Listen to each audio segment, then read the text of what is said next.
আমি কি জীবিত? কোথায় যেন কিসের অভাব, প্রাণের অভাব, জীবনের অভাব।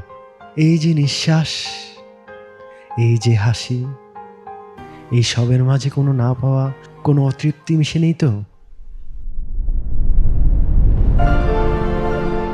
একবার তো একটু প্রাণ খুলে নিঃশ্বাস নিতেই পারি, ভালোবাসতে পারি, কিছু মুহূর্ত আঁকতে পারি মনের রঙিন পাতায়।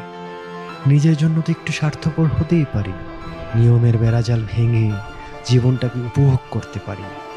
এই যান্ত্রিক জীবন থেকে একটু বিরতি তো নেওয়াই যায়। কে জানে জীবনটাই কখন বিরতি নিয়ে নেয়। বাঁচুন, ভালোবাসুন, উপভোগ করুন প্রত্যেকটা দিন, প্রত্যেকটা মুহূর্ত। নিঃশ্বাস নিন প্রাণ ভরে, একদিন সব ফুরিয়ে যাবে।